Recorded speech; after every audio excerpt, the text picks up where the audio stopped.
Bonjour à tous, alors moi c'est Sophia du blog de la coiffure, donc je suis coiffeuse et je partage avec vous tout ce qui touche au métier de la coiffure. Justement aujourd'hui je vais vous parler de 4 choses à dire absolument à ses clientes avant un rendez-vous coiffure pour faire plus pro, gagner du temps et faire un meilleur diagnostic. Juste avant de commencer, abonnez-vous à la chaîne, juste en bas c'est gratuit et ça ne parlera que de coiffure, c'est pas génial ça. Et pour tous les nouveaux qui passent par là, je vous rappelle que vous pouvez télécharger le guide gratuit, le matériel essentiel et indispensable pour apprendre la coiffure, donc c'est juste en bas en barre d'infos et qui vous accompagnera afin d'acheter du matériel avec les bons critères qu'on ne connaît pas forcément lorsqu'on débute dans la coiffure. Alors revenons à notre sujet sur les 4 choses à dire absolument à ses clientes avant un rendez-vous coiffure. Surtout avant un rendez-vous technique du style coloration, mèche, lissage, permanente. C'est super important et vous allez voir pourquoi. Alors on va commencer par les 2 premières choses à dire absolument pour gagner du temps lors d'un rendez-vous coiffure. Alors, quand on gagne du temps, c'est qu'on évite d'en perdre, hein.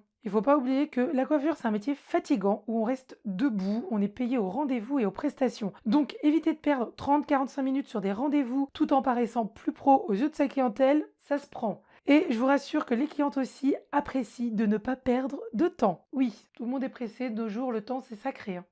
Alors, première chose à dire, venir les cheveux démêlés. Et oui, ça paraît tout bête, mais on peut avoir de grosses surprises des fois. Puis, franchement, en général, les cheveux emmêlés, c'est souvent sur du long et épais. Oui, les cheveux courts et fins emmêlés, c'est super rarissime. Du coup, des cheveux longs et plutôt épais emmêlés, ça prend du temps. Sachant que c'est déjà une chevelure qui prendra du temps côté prestation en général. Donc, il vaut mieux éviter de perdre du temps sur ce genre de détails en anticipant plutôt que de rallonger un long rendez-vous pour en plus un détail dont on peut vraiment se passer très facilement. Donc oui, ça se précise surtout quand on connaît la longueur des cheveux de sa cliente si vous l'avez demandé avant un rendez-vous. D'accord? Bien précisé, cheveux démêlés. Deuxième chose à dire, venir les cheveux secs et donc non mouillés. Et oui, avant des rendez-vous techniques du style coloration, décoloration, on a besoin de voir les cheveux secs pour bien observer la couleur des cheveux, mais aussi l'état des cheveux. Mis à part un cheveu complètement chewing-gum, c'est-à-dire complètement élastique et donc tellement il est sensibilisé qu'on verra très bien sur cheveux mouillés le côté chewing-gum, d'accord? Mis à part ça, on observera beaucoup mieux la qualité des cheveux lorsqu'ils sont secs et surtout pas mouillés. Donc là encore, ça paraît tout bête, mais beaucoup de personnes se lavent les cheveux juste avant un rendez-vous chez le coiffeur, pensant bien faire et elles ont donc les cheveux en général mouillés quand elles arrivent à leur rendez-vous. Ce qui oblige le coiffeur à sécher toute la chevelure, car on ne va pas appliquer une coloration ou des mèches sur des cheveux mouillés, surtout sans avoir observé les cheveux bien séchés avant. Donc sécher des cheveux courts, c'est rapide, mais je vous assure là encore, ce genre de choses arrive toujours avec des cheveux longs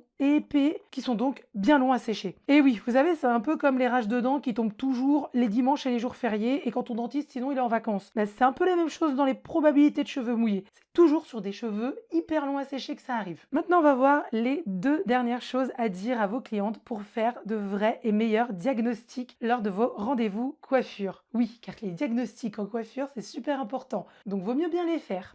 Donc, la 3e chose à dire sur les 4 choses que je vous conseille dans cette vidéo, venir sans brushing. Donc, les cheveux à l'état naturel et surtout non lissés. D'accord? Pourquoi? Tout simplement parce qu'un brushing ne montre pas, là encore, le réel état des cheveux. Un bon lisseur de bonne qualité rend les cheveux plus brillants et donne facilement l'effet cheveux tout doux. Et donc, ça cache super bien le côté sec, sensibilisé ou encore le côté paille aussi d'un cheveu qui peut être vraiment bien caché avec un bon lisseur. Donc, ça peut complètement erroner votre diagnostic en pensant que les cheveux sont aptes à faire une technique. Alors qu'en fait, si vous aviez vu les cheveux sans brushing, vous seriez peut-être dit qu'ils sont trop sensibilisés par exemple pour faire ce que vous prévoyez. Donc, avant toute technique, l'idéal est vraiment d'observer le cheveu dans son état naturel pour juger ce qu'on peut vraiment faire dessus ou pas. 4e chose à dire, ne rien mettre sur vos cheveux. Et oui, que toutes vos clientes évitent tout ce qui est du style huile, gel, sérum, crème, etc. Et oui, c'est impossible de faire un bon diagnostic de l'état des cheveux avant toute technique si en fin de compte l'état des cheveux réel, il est complètement masqué par des produits sans rinçage. Donc des fois il y a certaines personnes qui viennent avec des bains d'huile sur les cheveux et bien imbibés. C'est donc impossible de voir le réel aspect des cheveux sous une grosse couche d'huile. D'accord? Une crème sans rinçage aussi pour nourrir les cheveux, pareil, elle va donner un meilleur aspect aux cheveux et elle va empêcher de voir l'état des cheveux naturels. Et quand, avant de faire une technique, on a vraiment besoin de voir l'état des cheveux réels pour faire un vrai diagnostic, faire un bon diagnostic et surtout mieux travailler ensuite parce que voilà, il faut vraiment voir si le cheveu il est sec, il est sensibilisé. Si par exemple des cheveux sont imbibés d'huile, il faudra les laver puis les sécher pour bien observer la chevelure. Puis l'huile peut également gêner certaines techniques aussi plutôt que d'appliquer des choses directement sur l'huile.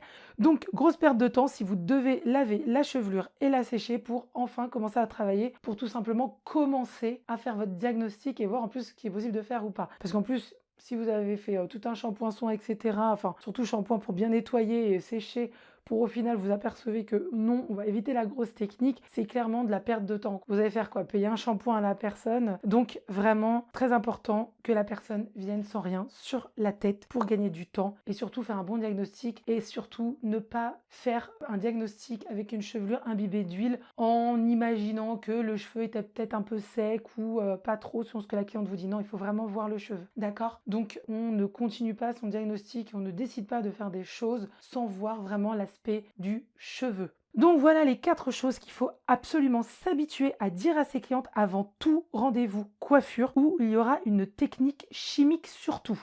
Car bon, pour un rendez-vous shampoing coupe brushing, c'est pas trop grave vu que vous commencerez par le lavage des cheveux. Vous pourrez la conseiller tout au long du rendez-vous à chaque étape, mais vous pouvez demander aussi ces 4 choses à une cliente qui viendrait juste pour faire un shampoing coupe brushing. Car parfois, certaines personnes changent d'avis et demandent une coloration en plus en début de rendez-vous ou veulent des conseils de coupe par rapport vraiment à la texture naturelle de leurs cheveux et à leur tombée. Et là encore, un brushing ou de l'huile pourrait vous gêner. Du coup, c'est pas mal aussi. C'est pour ça vraiment, il faut vous habituer à demander ces 4 choses.